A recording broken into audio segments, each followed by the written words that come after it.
Estamos aqui mais uma vez neste domingo para adorar a Deus, para lhe prestar culto, para louvar o seu nome, para engrandecer a sua glória e declarar a sua majestade.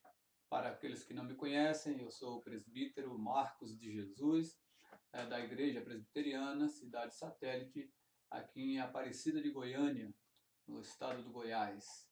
E nós queremos já de antemão também agradecer a todos aqueles que têm adorado a Deus conosco nesses domingos, né, de pandemia. Já estamos no 5º mês e com o advento desse culto online, nós temos então alcançado muitos amigos, irmãos em vários lugares desse Brasil, irmãos que nos assistem aí no Rio Grande do Norte, na Bahia, no Pernambuco, em São Paulo, no Mato Grosso, Minas Gerais e outros estados. Nós queremos agradecer a todos, dizer que é um prazer adorar a Deus juntamente com todos vocês. Aos irmãos da Igreja Cidade Satélite, que têm notado a minha ausência aqui na liturgia do culto, eu quero dizer que não estou ausente das atividades.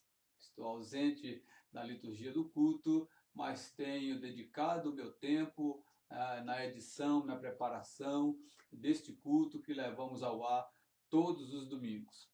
Hoje estamos aqui também participando da liturgia. E nós vamos iniciar o culto desta noite de adoração ao nosso Deus, orando ao Senhor, suplicando a Ele a sua graça, a sua presença, que nos ilumine, que nos faça realmente adoradores fiéis, que possamos acompanhar, mesmo cada um nas suas casas, sem aquele ambiente do templo, mas o templo do Espírito somos nós. Possamos adorar, que Deus possa nos conduzir durante esse culto em adoração sincera e verdadeira a Ele. Oremos a Deus neste momento. Ó Deus, nosso amado Pai, nós entramos na Tua santa presença, na mediação de Cristo Jesus, Teu Filho, aquele que veio, aquele que morreu na cruz para nos redimir dos pecados e aquele que ressuscitou dos mortos para a nossa justificação.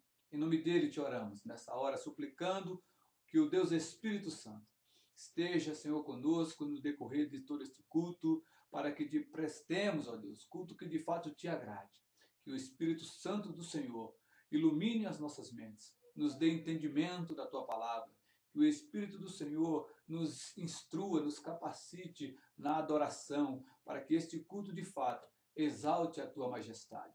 Fala conosco, ó Deus. Toma, Senhor, Teu servo que nos trará a palavra nesta noite, para que a Tua palavra encontre de fato, Senhor, guarida em nossos corações. Transforma vidas, ó Pai. Acalenta os corações, ó Deus, aflitos nesses momentos difíceis que temos vivido. Fala ao Teu povo, recebe este culto que te prestamos, pois te pedimos assim humildemente, em nome do Senhor Jesus. Amém. Meus queridos, eu peço a você agora que abra a palavra do Senhor, as Escrituras Sagradas, no livro do Apocalipse. E nós vamos fazer a leitura do capítulo de número 14, alguns versículos apenas, os 5 primeiros versículos do capítulo de número 14 do livro do Apocalipse. Apocalipse 14, do verso 1 ao verso 5, nos diz assim a palavra do Senhor. Olhei, e eis o Cordeiro em pé sobre o monte Sião, e com ele 144.000, tendo nas frontes escrito o seu nome e o nome do seu Pai. Ouvi uma voz do céu como voz de muitas águas, como voz de grande trovão. Também a voz que ouvi era como de arpistas quando tangem as suas harpas. Entoavam um novo cântico diante do trono, diante dos 4 seres viventes e dos anciãos. E ninguém pôde aprender o cântico, senão os 144.000 que foram comprados da terra.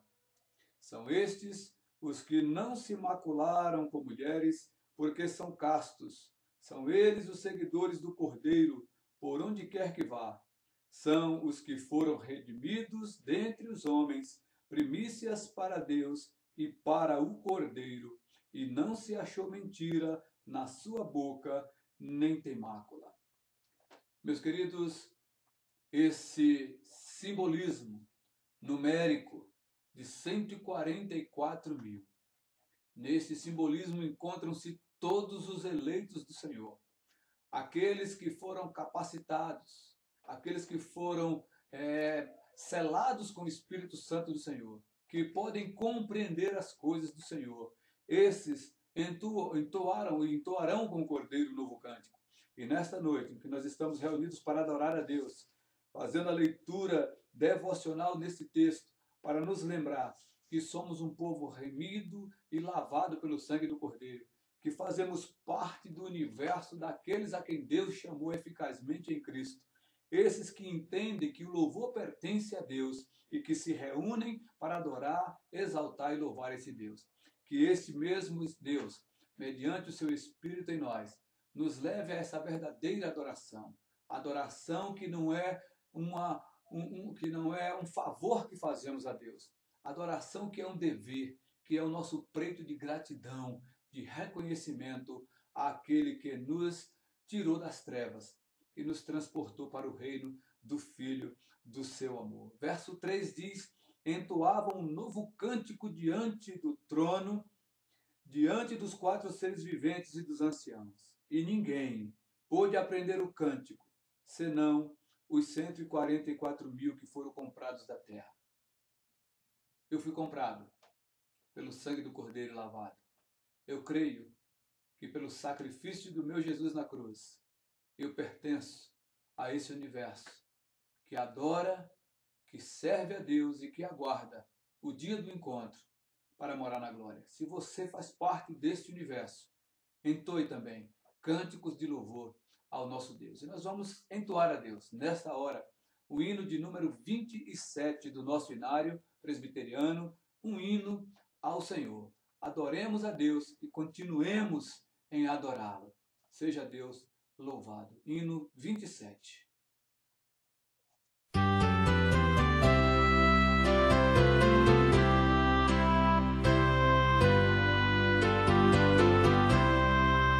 As grutas, as rochas imensas dos mundos, o grande esplendor, proclamam bem alto constantes um hino ao teu nome, Senhor. Nos céus e no mar e na terra, nos bosques, nos prados em flor, no fragoso ao cantil, na amplitude celeste, um hino ressoa ao Senhor. No céu as estrelas brilhantes, nos mares o grande fragor, e as brisas entoam ridentes um hino ao teu nome, Senhor. Nos céus e no mar e na terra, nos bosques, nos prados em flor, no fragoso ao cantil, na amplitude celeste, um hino ressoa ao Senhor. As aves alegres na mata, por entre as ramagens em flor, exultam em coro cantando um hino ao teu nome, Senhor. Nos céus e no mar e na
deste culto. E para isso eu quero ler um texto da Palavra de Deus que se encontra em Provérbios, capítulo 28, versículos 13 e 14. Provérbios, capítulo 28, versículos 13 e 14. Assim diz a palavra: o que encobre as suas transgressões jamais prosperará, mas o que as confessa e deixa alcançará misericórdia. Feliz o homem constante no temor de Deus, mas o que endurece o coração cairá no mal. Neste momento nós vamos ter cerca de 1 minuto de oração silenciosa, onde os irmãos, nós poderemos confessar os nossos pecados. Vamos confessar mesmo, vamos dar nome aos nossos pecados e vamos pedir a Deus ajuda para deixá-los. Oremos.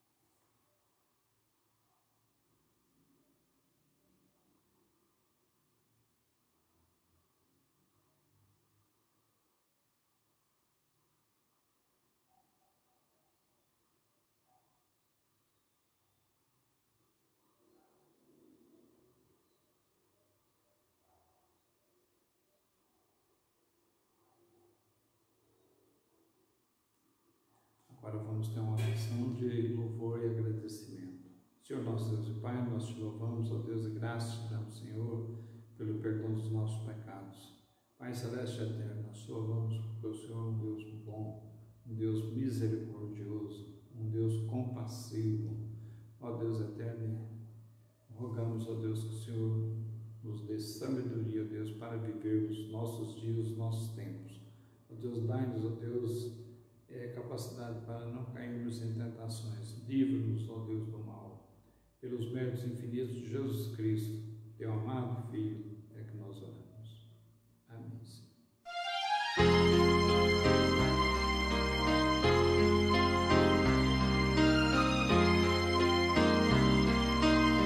Se sofrimento te causei, ó Deus, e ao meu exemplo fraco tropeçou, e eu não andei nos bons caminhos teus, perdão, Senhor.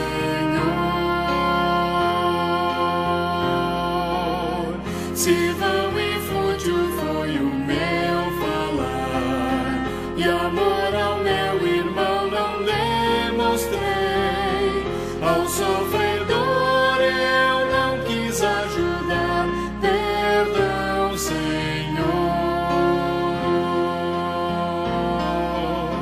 Se negligente foi o meu viver, sem me dispor a pelejar por ti, e firme em teu trabalho eu não quis ser, perdão, Senhor. Escuta, ó Deus, a minha oração, e vem livrar-me do pecado vil. Renova este pobre coração. Amém, Senhor.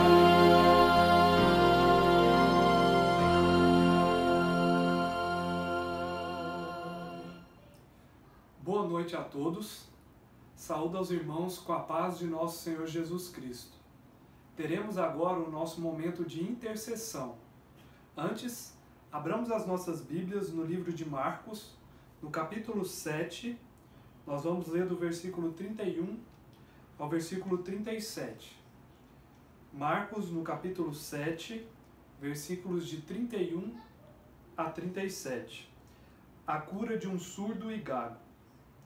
De novo se retirou das terras de Tiro e foi por Sidom até o mar da Galileia, através do território de Decápolis. Então lhes trouxeram um surdo e gago e lhe suplicaram que impusesse as mãos sobre ele. Jesus, tirando-o da multidão, à parte pôs-lhe os dedos nos ouvidos. Ele tocou a língua com saliva. Depois, erguendo os olhos ao céu, suspirou e disse: Efatá, que quer dizer abre-te. Abriram-se-lhe os ouvidos e logo se lhe soltou o empecilho da língua, e falava desembaraçadamente. Mas lhe ordenou que a ninguém o dissessem. Contudo, quanto mais recomendava, tanto mais eles o divulgavam. Maravilhavam-se sobremaneira, dizendo: tudo ele tem feito esplendidamente bem.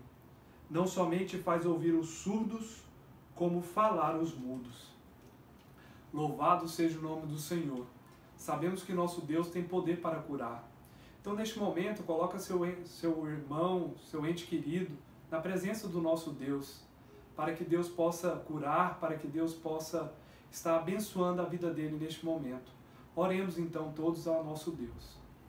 Senhor nosso Deus e Pai que estás nos céus, te pedimos, ó Pai, que o Senhor esteja abençoando as nossas vidas, nos protegendo, cuidando de nós, ó Pai, neste momento.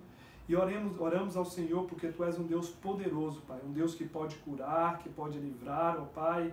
E neste momento colocamos em especial na presença do Senhor os nossos amigos, nossos entes queridos, ó Pai, que neste momento, ó Pai, tem passado por doenças, tem sofrido, ó Pai, por conta delas. Pedimos que o Senhor visite cada um no seu leito, ó Pai, neste momento, ó Pai, seja no hospital, seja em casa, que o Senhor amenize as dores, ó Pai, que o Senhor abençoe para que os remédios, ó Pai, possa fazer os efeitos necessários, que o Senhor abençoe, ó Pai, os médicos que estão cuidando dessas pessoas, para que eles possam, ó Pai, ser abençoados pelo Senhor, ó Pai, e que essas pessoas, ó Pai, um quanto antes, segundo a Tua vontade, ó Pai, possam ser curadas. Porque sabemos, ó Pai, que o Senhor é o médico dos médicos, sabemos que o Senhor pode curar, assim como o Senhor curou esse homem, ó Pai, esse gago, ó Pai, esse surdo, ó Pai, que era surdo, que o Senhor abençoe, ó Pai, e que em nome de Jesus, ó Pai, a Tua vontade seja feita em cada vida, Pai, ao qual oramos neste momento, Pai, para com o Senhor. Perdoa os nossos pecados e nos dá, ó Pai, um restante de culto na Tua santa e maravilhosa presença, Pai. É em nome de Jesus que eu oro e agradeço, Pai. Amém, Senhor. Amém. A palavra do Senhor nos diz que Jesus é o nome que está acima de todo nome. Você pode adorá-lo com todo o coração.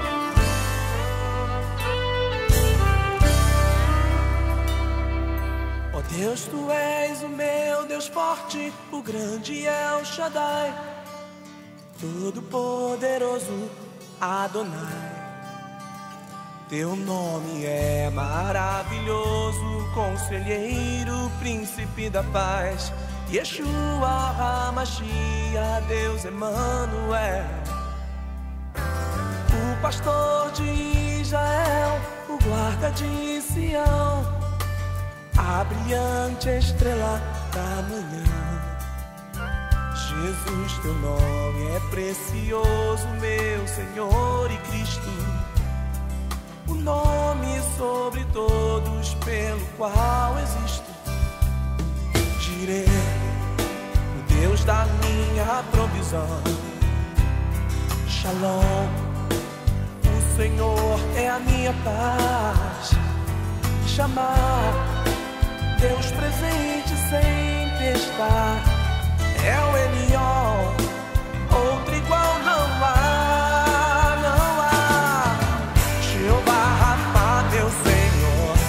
Cura toda dor, se dequenu e a fé, minha justiça é Elohim, Elohim, Deus, no controle está, meu Deus, tudo governa, Jeová Rafa, meu Senhor, que cura toda dor, se dequenu e a fé, minha justiça é Elohim, Elohim, Deus.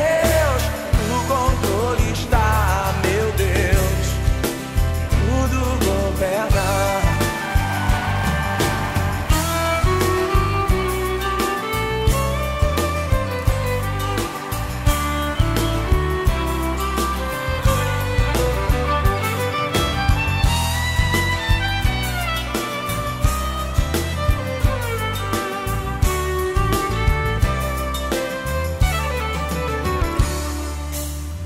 pastor de Israel, o guarda de Sião, a brilhante estrela da manhã. Jesus, teu nome é precioso, meu Senhor e Cristo, o nome sobre todos pelo qual existo. Jireh, o Deus da minha provisão. Shalom, o Senhor é a minha paz. Chamar, teus presentes sempre está. É o Elion, outro igual não há, não há. Jeová Rafa, meu Senhor, que cura toda dor. Se de que tu e a fé, minha justiça é. Elohim, Elohim, Deus, o controle está, meu Deus. Tudo governa, Jeová Rafa, meu Senhor, que cura toda dor. Se de que tu e a fé, minha justiça é. Elohim, Elohim, Deus, o controle está, meu Deus. Tudo governa, Jeová Rafa, meu Senhor, que cura toda dor. Se de que tu e a fé, minha justiça é. Elohim, Elohim, Deus, o controle está, meu Deus. Tudo governa. Aviso aos irmãos da igreja que podem continuar depositando ou transferindo os seus dízimos e as suas ofertas para a conta da igreja, ou colocando no gasofilácio, que eu estarei fazendo o recolhimento. Gostaria de lembrar aos irmãos que continuaremos com a ação social junto ao Hospital Araújo Jorge, com doação de bolachas. E pedimos aos irmãos que continuem ofertando para que possamos fazer a compra das bolachas e a entrega ao hospital. Os irmãos também podem deixar lá na igreja os alimentos para que os diáconos possam fazer as cestas e as entregas.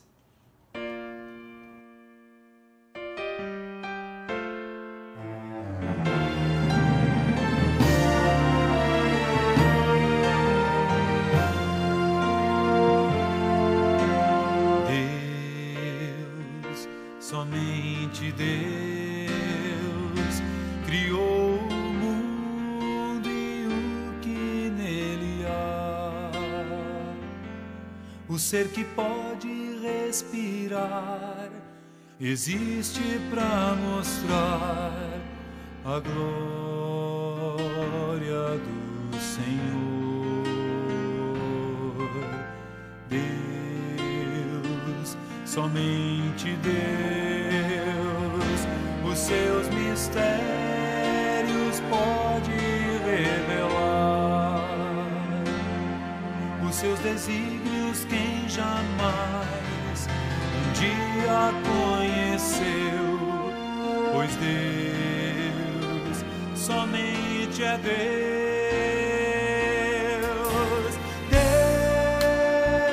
Deus, somente Deus, domina o trono do universo. Que a voz da criação se erga para dar louvor somente a Deus.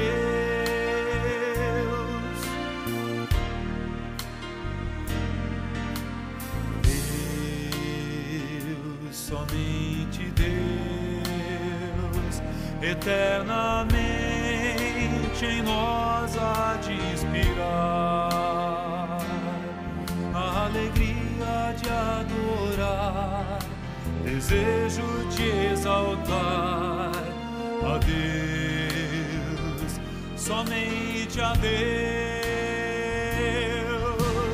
Deus, somente Deus, domina o trono do universo.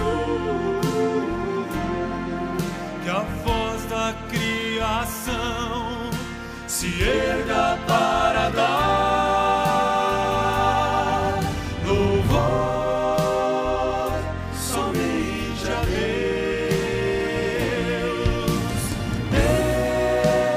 Deus, somente Deus, domina o trono do universo. Que a voz da criação se erga para dar louvor somente a Deus.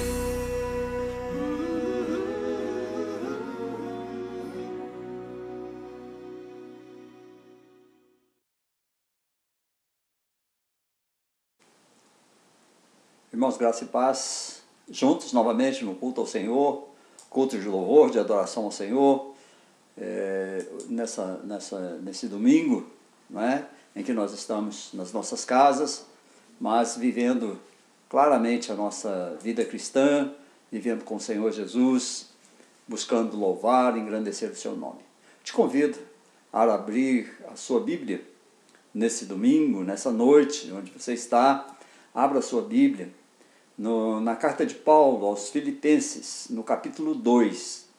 Carta de Paulo aos Filipenses, no capítulo 2, a partir do versículo 12 até o versículo 18. É um texto extremamente conhecido, fala sobre o desenvolvimento da salvação, e eu quero falar, irmãos, hoje a respeito da alegria da salvação e de como o crente pode viver dignamente a sua salvação. Como ele precisa desenvolver a sua salvação com alegria, com dignidade, com responsabilidade. Esse é o nosso tema para hoje. Crentes vivendo uma vida digna para Deus. Crentes vivendo uma vida digna para Deus. O apóstolo Paulo escreve aos Filipenses desde a prisão, e essa é uma das chamadas cartas da prisão. Diz assim o apóstolo Paulo, a partir do versículo 12 do capítulo 2, dessa carta dele aos Filipenses, a igreja em Filipos. Diz assim: assim, pois, amados meus, como sempre obedecestes, não só na minha presença, porém muito mais agora na minha ausência, desenvolvei a vossa salvação com temor e tremor. Porque Deus é quem efetua em vós tanto querer como realizar, segundo a sua boa vontade. Fazei tudo sem murmurações nem contendas, para que vos torneis irrepreensíveis e sinceros, filhos de Deus, inculpáveis no meio de uma geração pervertida e corrupta, na qual resplandeceis como luzeiros no mundo, preservando a palavra da vida, para que no dia de Cristo eu me glorie de que não corri em vão, nem me esforcei inutilmente. Entretanto, mesmo que seja eu oferecido por libação sobre o sacrifício e serviço da vossa fé, alegro-me, e com todos vós me congratulo. Assim vós também, pela mesma razão, alegrai-vos e congratulai-vos comigo. O apóstolo Paulo, então, escreve à igreja de Filipos, e ele se alegra com a igreja de Filipos. Ele se recorda, ele menciona, desde o capítulo 1, o que ele se recorda da igreja de Filipos, e também aquilo que ele ouvia falar da igreja. Ele diz, aquela igreja, que ela era uma igreja que cooperava com o evangelho. Era uma igreja cooperadora, uma igreja que trabalhava muito a respeito do evangelho, no espalhar do evangelho por todo aquele lugar. Também ela era uma igreja que se preocupava com o apóstolo, eles se preocuparam com ele. Foi a única igreja a que Paulo também aceitou a ajuda quando estava na prisão. E era uma igreja que ajudou no sustento dele. E assim Paulo recebeu a ajuda dessa igreja. Era uma igreja que Paulo tinha saudade dela, que Paulo se alegrava e tinha prazer naquilo que ele recordava dessa igreja. Mesmo assim, Paulo tinha algumas preocupações com aquela igreja. A igreja levava ao apóstolo algumas preocupações. Paulo, por exemplo, se preocupava que eles vivessem de modo digno do evangelho. Esse é um dos temas de Paulo em toda a carta. Essa carta é uma carta magna, uma carta maravilhosa que reflete claramente essa unidade cristã na luta, nas dificuldades. Paulo se preocupava que eles vivessem de modo digno do evangelho, com o seu testemunho, com a sua vida comum, com a vida no meio dos outros. Paulo se preocupava com essa igreja. Ele queria que essa igreja demonstrasse humildade, demonstrasse amor fraternal. Era uma das vontades que o apóstolo tinha. E ele se preocupava com os falsos mestres que estavam entrando na igreja, os falsos apóstolos, os falsos pregadores, os falsos mestres que estavam trazendo algumas preocupações para o apóstolo Paulo. Mas Paulo diz a eles, nesse texto, que eles têm que se desenvolver a sua salvação com temor e tremor. A palavra que Paulo usa aqui para desenvolver, logo no versículo 12, é uma palavra que foi traduzida por desenvolver. Ela dá a ideia de esse desenvolvimento ser levado a cabo, de fazer uma coisa plena, completa, perfeita, de modo que tudo termine e seja concluído. Paulo está dizendo, olha, se vocês devem desenvolver a sua salvação de forma plena, de forma perfeita, de forma completa. É como se Paulo dissesse, não fiquem na metade do caminho, não se contentem com essa salvação parcial que vocês estão vivendo. Continuem até que a obra da salvação chegue a realizar-se em vós de forma plena e definitiva, ou seja, fiquem firmes no Evangelho. Não deixem o Evangelho se perder no meio de vocês. Não deixe que os outros não vejam em vocês uma vida digna do Evangelho de Cristo. E ele continua dizendo, ainda no versículo 12, ele diz assim, no versículo 13, ele diz assim, Deus é que efetua tanto querer como realizar. Em vocês é Deus que efetua tanto querer como o realizar. Esse verbo que ele usa significa duas coisas importantes. Esse verbo sempre é usado na língua original com respeito à ação de Deus. Ou seja, o querer e o realizar é uma ação de Deus. É Deus que quer, é Deus que faz realizar. E sempre, em todas as vezes, se aplica uma ação efetiva. Ou seja, Deus realiza. Quando Deus quer e Deus realiza. Todo o processo de salvação, meus irmãos, é uma ação de Deus. Essa ação é efetiva, porque, porquanto ela seja uma ação soberana de Deus, ela não pode ser frustrada, ela não pode ficar inconclusa, ela não pode ficar sem terminar de executar. Dela deve ser plenamente efetiva. Como nós vimos, essa passagem é um exemplo perfeito da modalidade da salvação.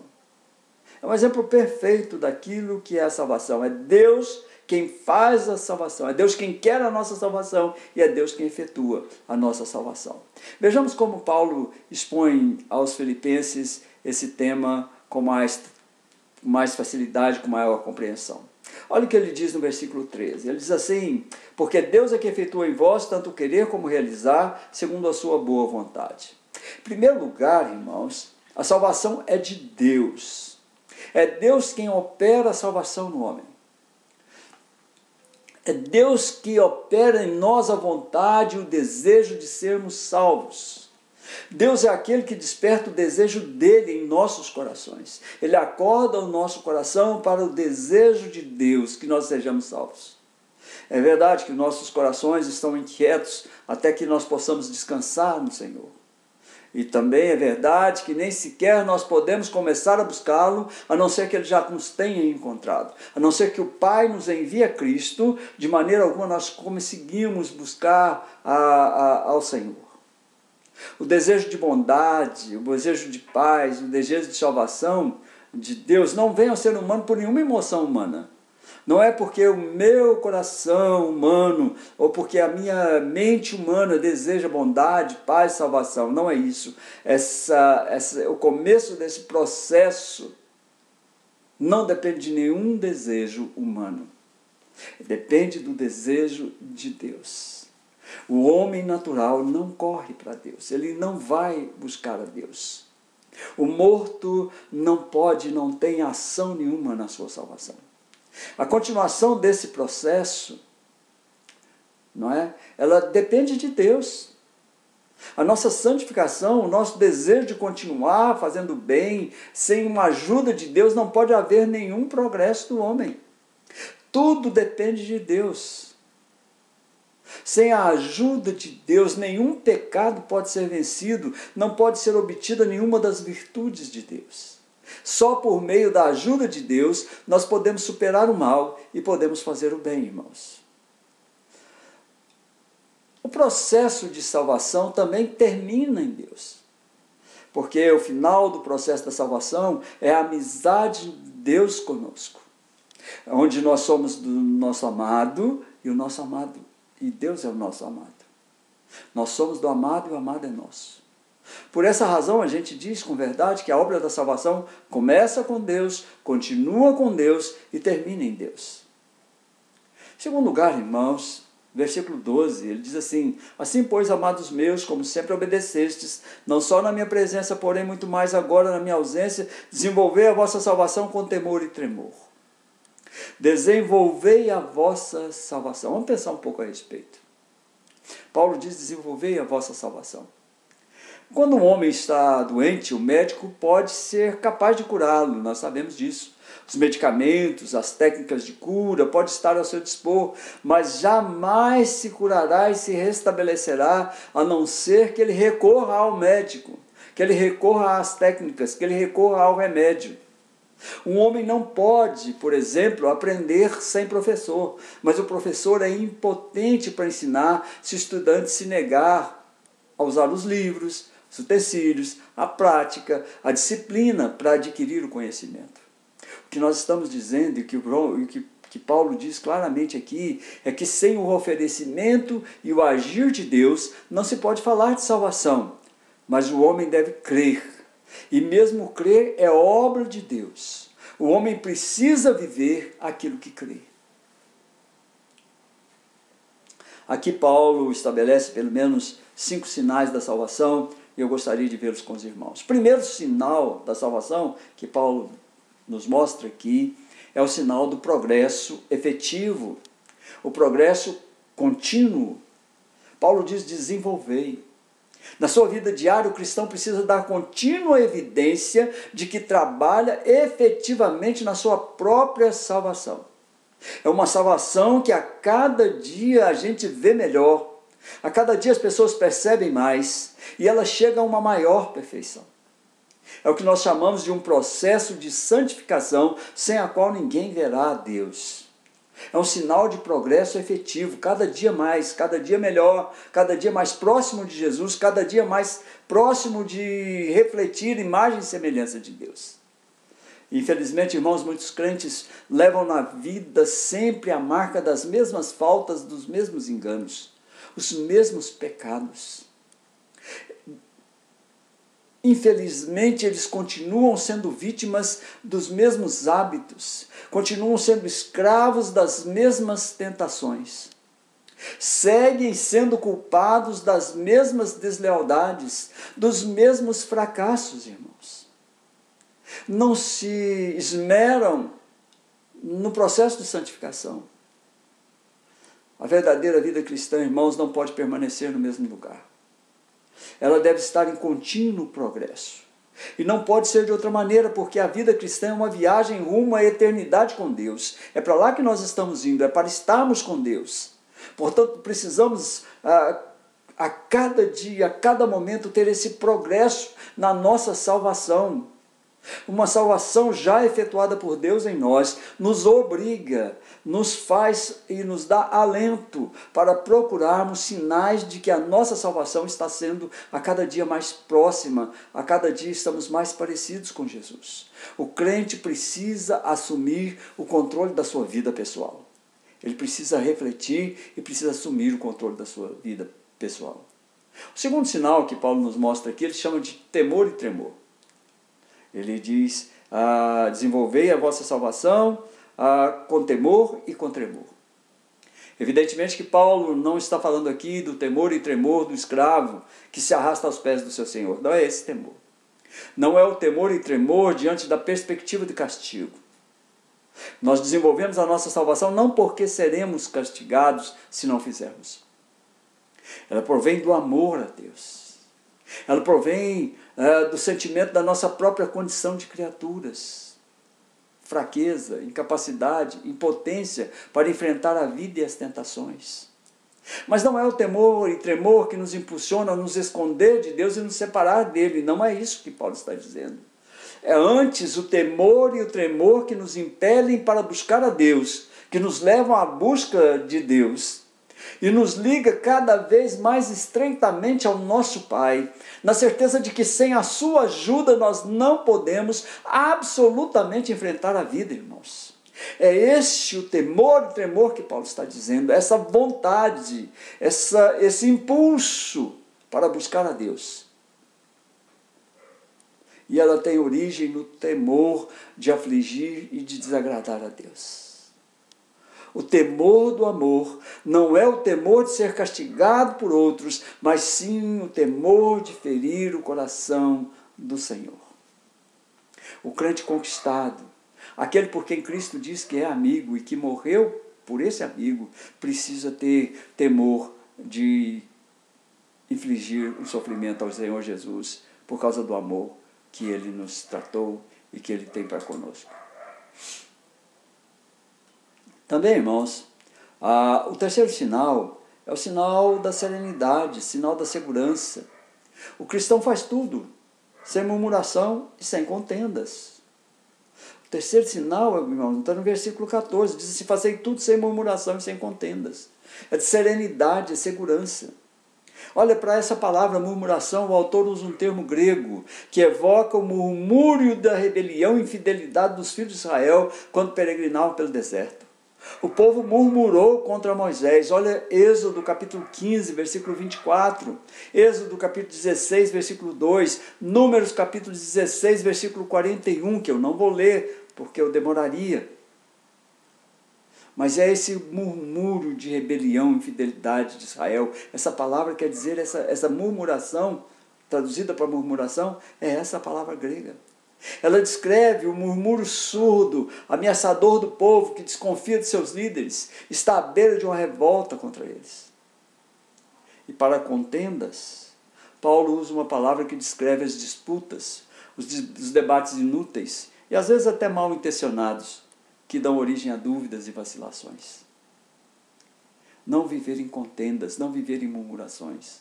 A vida cristã, nós precisamos ter serenidade, precisamos ter segurança daquela verdadeira submissão a Deus, certeza de salvação, confiança no Salvador. Não podemos viver em murmuração e nem em contendas. O quarto sinal, Paulo colocou aqui no versículo 15, diz assim: para que vos torneis irrepreensíveis e sinceros, filhos de Deus, inculpáveis no meio de uma geração pervertida e corrupta, na qual resplandeceis como luzeiros no mundo. É o sinal da pureza. A vida cristã, essa salvação, precisa ter o sinal da pureza. Os cristãos devem ser irrepreensíveis, devem ser sinceros, sem manchas, inculpáveis. Cada uma dessas três palavras aqui, irmãos, oferece a sua própria contribuição à ideia de pureza cristã. A palavra que foi traduzida como irrepreensível expressa o que o cristão é no mundo. O cristão precisa ser irrepreensível no mundo. É a situação do cristão no mundo. A vida do cristão deve ser de pureza. Ninguém pode encontrar algo que possa lançar contra o cristão. O cristão deve ser puro, mas deve viver uma pureza que seja vista por todos. Não adianta uma pureza que só ele conhece. Todos precisam entender e ver essa pureza no cristão. A palavra que é traduzida para sincero expressa o que o cristão é em si mesmo. Se irrepreensível é o que o cristão é no mundo, sincero é o que ele é em si mesmo. Significa literalmente sem mistura, não adulterado. A pureza cristã deve produzir uma sinceridade de pensamento, uma sinceridade de comportamento. E quando Paulo diz que ele é inculpável, ele descreve o que o cristão deve ser na presença de Deus. A vida cristã deve ser oferecida a Deus como um sacrifício irrepreensível. A pureza cristã é irrepreensível perante o mundo, sincera em si mesmo e capaz de suportar, inclusive, o escrutínio do próprio Deus. O quinto sinal, irmãos, está no versículo 16, diz assim: preservando a palavra da vida, para que no dia de Cristo eu me glorie de que não corri em vão, nem me esforcei inutilmente. É o sinal do esforço missionário. A vida cristã precisa ter um sinal de esforço missionário. O cristianismo oferece a todos a palavra de vida, Quer dizer, a palavra que dá vida e que traz vida. E esse empenho missionário tem dois aspectos. Primeiro é o oferecimento de uma mensagem. O cristão precisa ter uma mensagem na boca. Esse esforço missionário de trazer a palavra, de proclamar o oferecimento do Evangelho em palavras claras e inequívocas. O cristão precisa ter palavras claras a respeito do oferecimento do Evangelho. Ele não é um agente secreto. Ele precisa oferecer essa mensagem. Mas também é o testemunho de uma vida absolutamente reta, que o cristão apresenta para um mundo torcido do pecado, torcido pelo pecado, que está enredado pelo engano, que está extraviado de Cristo. É o oferecimento de luz a um mundo tenebroso. Os cristãos têm que ser a luz do mundo. Paulo fala, do qual resplandeceis como luzeiros no mundo, como sol. O cristão oferece, irmãos, e exibe uma retidão num mundo cheio de contradição, cheio de perversão, e oferece luz a um mundo que está imerso em trevas. É o esforço missionário do cristão. Ele é o oferecimento de uma mensagem de salvação que acompanha da demonstração sincera e irrepreensível de uma vida derramada no altar de Deus.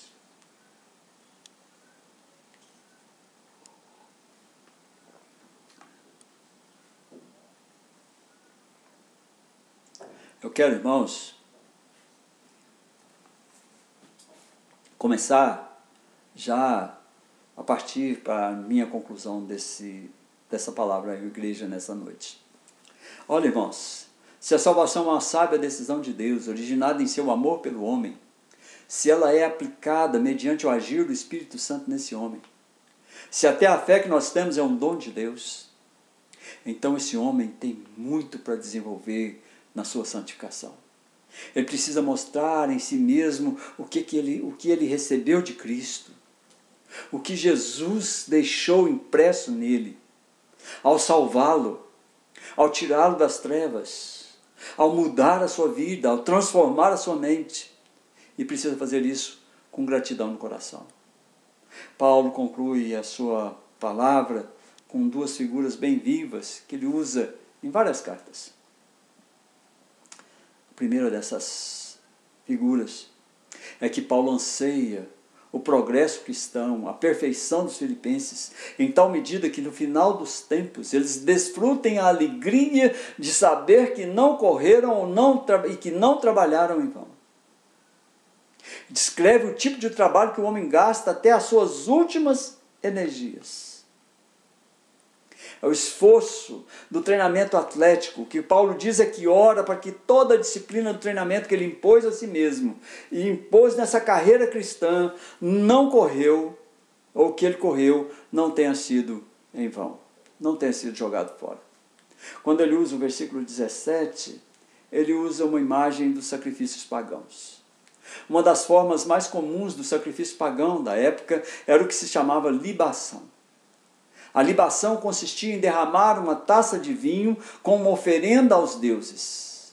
Por exemplo, cada comida pagã começava e terminava com uma libação, como uma espécie de ação de graças antes e depois da comida. Considera a fidelidade à vida cristã e a fé como a oferenda de um sacrifício a Deus. É o que Paulo está dizendo. Mesmo que seja derramado, mesmo que haja uma libação. Há nela a fidelidade, a vida cristã e a fé, e eu ofereço isso como sacrifício a Deus, como de fato é um sacrifício a Deus, irmãos. A vida cristã bem vivida, a vida cristã que tem os sinais que nós conversamos aqui hoje, que nós vimos hoje, é uma vida definitivamente sacrificada a Deus. Paulo tem consciência, ele sabe que a sua morte não está longe.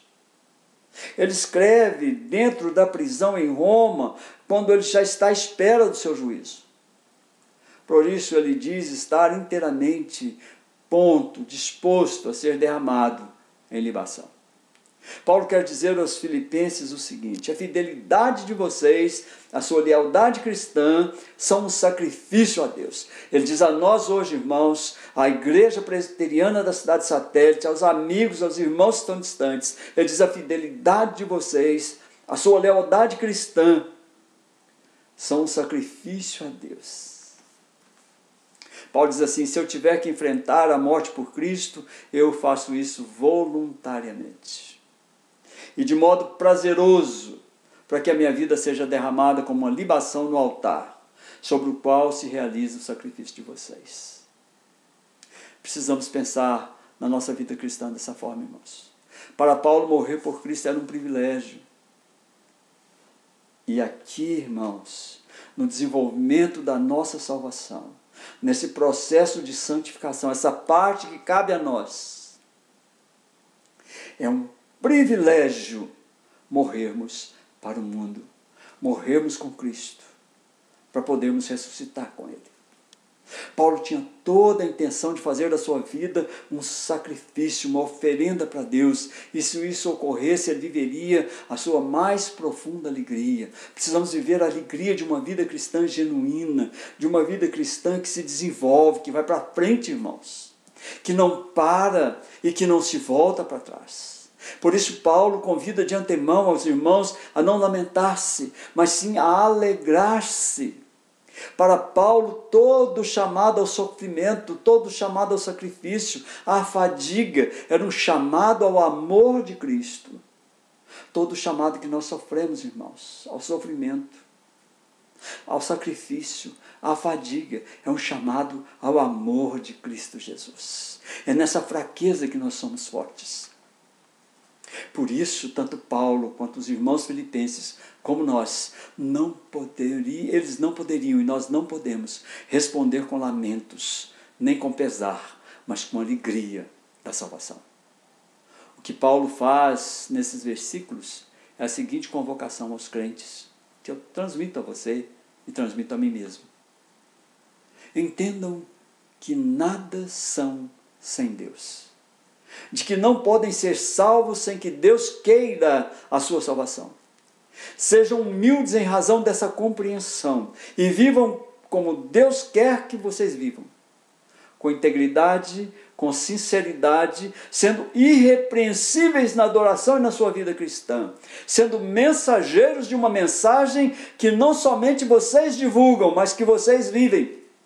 Irmãos, entendam que nada somos sem Deus, não podemos ser salvos sem que Deus queira a nossa salvação. Precisamos ser humildes em razão da compreensão disso. Precisamos viver como Deus quer que nós vivamos, com integridade, com sinceridade, sendo irrepreensíveis na adoração a Deus, na nossa vida cristã, sendo mensageiros de uma mensagem que nós não somente propalamos aos quatro ventos, que nós não somente divulgamos, mas que nós vivemos, que os nossos corpos vivem, que o nosso espírito vive e que a nossa igreja vive hoje.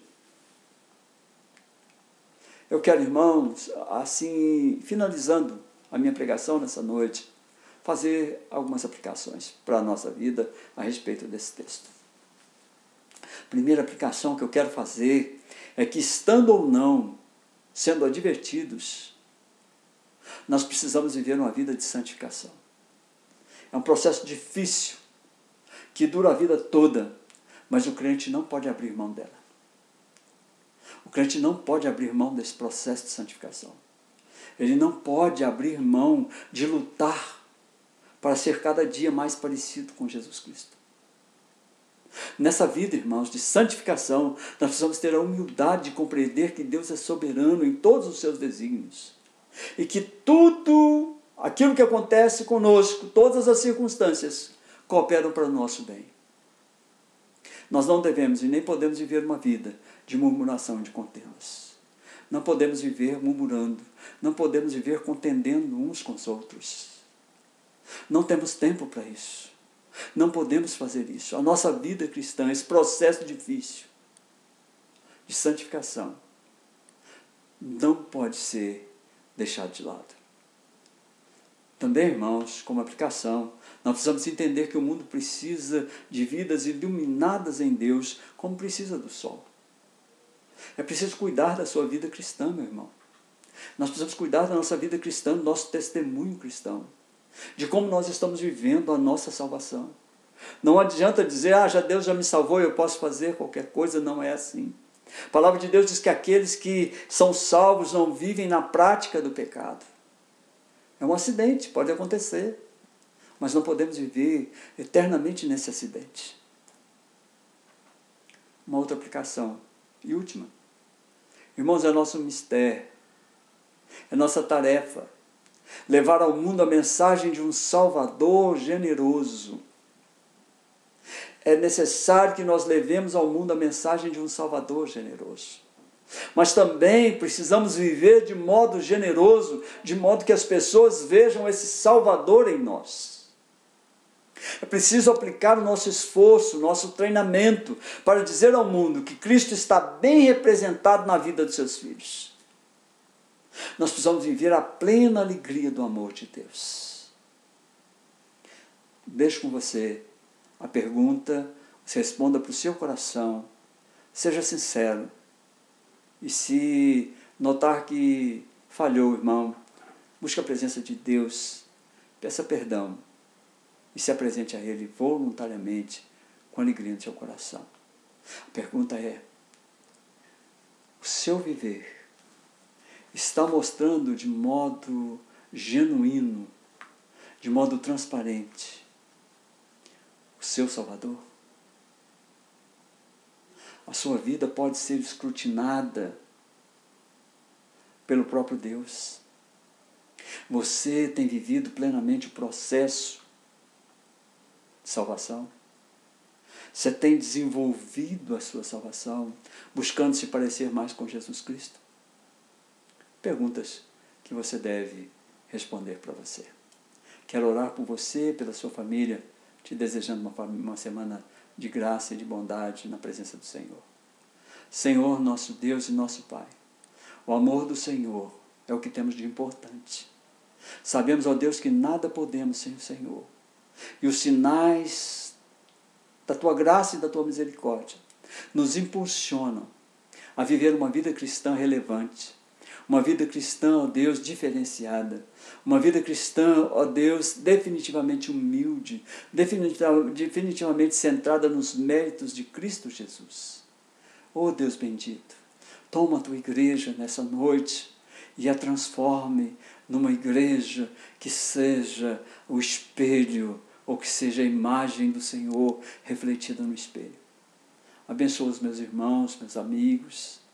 Abençoa-nos, ó Deus, onde estivermos, para que sejamos e tenhamos a compreensão de que o Senhor vela por nós.